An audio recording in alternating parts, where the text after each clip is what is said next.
हरे कृष्णा दोस्तों, आपके अपने चैनल देवलोक स्टोरीज में आप सबका स्वागत है। अभी तक आप सबने अधिक मास के महत्व के अध्याय 1 और 2 को सुना है। आज हम आपके लिए अधिक मास के महत्व का अध्याय 3 लेकर आए हैं। दोस्तों, हमारे चैनल पर शिव महापुराण की सीरीज भी सुनाई जा रही है। अगर अभी तक आपने नहीं सुनी तो डिस्क्रिप्शन में लिंक दिया है। अध्याय 3।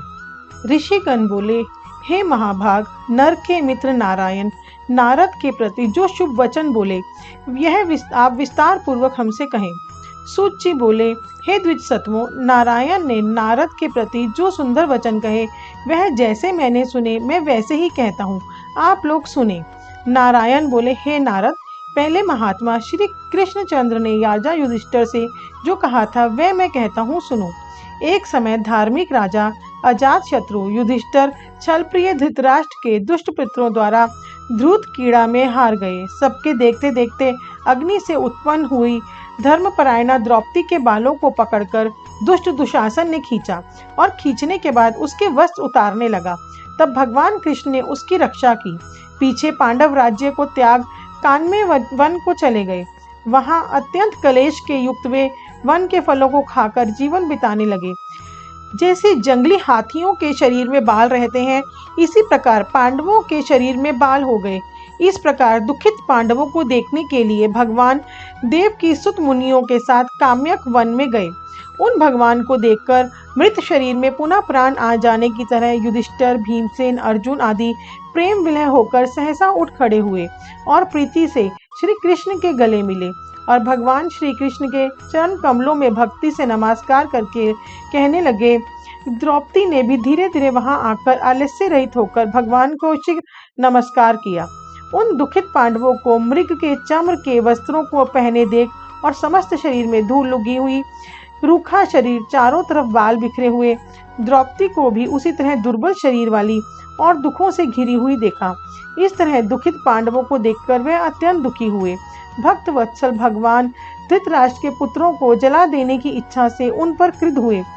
विश्व के आत्मा बाहों को चढ़ा गुरेर कर देखने वाले, करोड़ों काल के कराल मुख की तरह मुख वाले, धधकती हुई प्रलय की अग्नि के समान उठे हुए ओंठों को दांत के बीच जोर से दबाकर तीनों लोगों को जला देने की तरह ऐसे उद्वत हुए जैसे श्री सीता के वियोग में संतप्त भगवान रामचंद्र को रावण पर जैसा क्रोध आया था।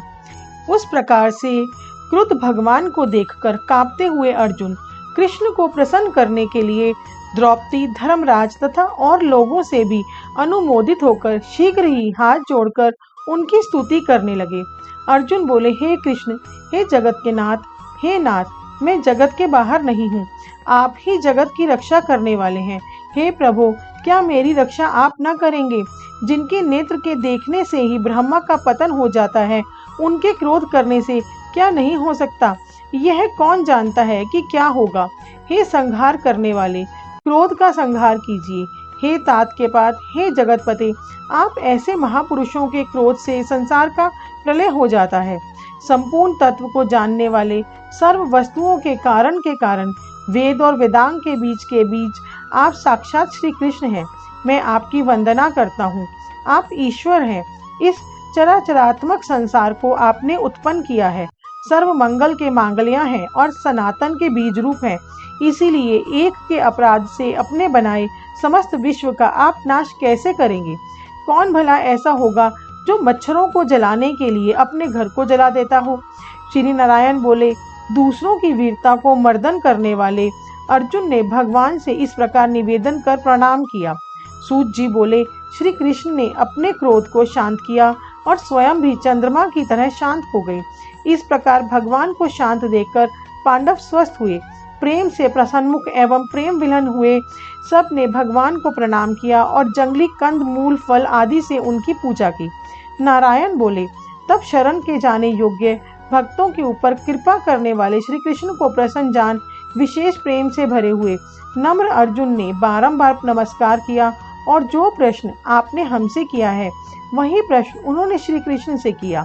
इस प्रकार अर्जुन का प्रश्न सुनकर श्री कृष्ण क्षण मात्र मन में सोचकर अपने सहृदय पांडवों को और व्रत की धारण की हुई द्रौपदी को आश्वासन देते हुए वक्ताओं में श्रेष्ठ श्री कृष्ण पांडवों से हितकर वचन बोले। श्री कृष्ण बोले, हे राजन, हे महाभाग, हे भीवत्सो, अब मेरा वचन सुनो। आपने यह प्रश्न अपूर्व किया है।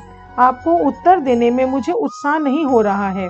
इस प्रश्न का उत्तर गुप्त से भी गुप्त है, ऋषियों को भी नहीं विदित है। फिर भी हे अर्जुन, मित्र के नाते अथवा तुम हमारे भक्त हो, इस कारण से हम कहते हैं। हे सुवत्र, वह जो उत्तर है वह अति उग्र है, अतः क्रम से सुनो।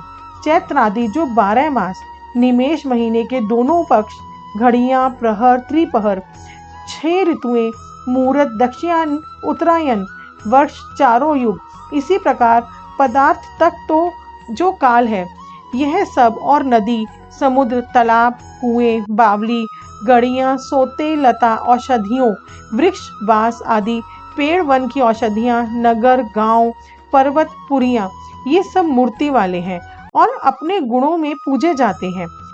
इनसे ऐसा कोई अपूर्व व्यक्ति नहीं है जो अपने अधित्राष्ट्र देवता के बिना रहता हो। अपने अपने अधिकार में पूजे जाने वाले ये सभी फल को देने वाले हैं। अपने अपने अधिराष्ट्र देवता के योग के महात्म्य से ये सब सौभाग्यवान हैं। हे पांडुनंदन, एक समय अधिमास उत्पन्न हुआ। उस उत्पन्न हुए असहाय निंदित मास को सब लोग बोले कि यह मलमास सूर्य की संक्रांति से रहित है, अतः पूजने योग्य नहीं है। यह मास मल रूप होने से छूने योग्य नहीं है और शुभ कर्मों में आगाह है।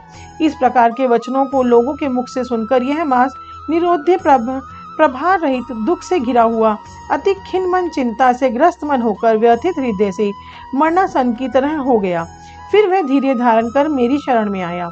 हे नर, वैकुंठ भवन में जहाँ मैं रहता था वहां पहुंचा और मेरे घर में आकर मुझ परम पुरुषोत्तम को इसने देखा। उस समय अमूल्य रत्नों से जड़ित सुवर्ण के सिंहासन पर बैठे मुझको देखकर यह भूमि पर साष्टांग दंडवत कर, हाथ जोड़कर, नेत्रों से बराबर आंसुओं की धारा बहाता हुआ धैर्य धारण कर गदगद वाणी से बोला। सूत जी बोले, इस प्रकार महामुनि बद्रीनाथ कथा कहकर चुप हो गए। तब नारायण के मुख से कथा सुन भक्तों के ऊपर दया करने वाले नारद मुनि पुनः बोले।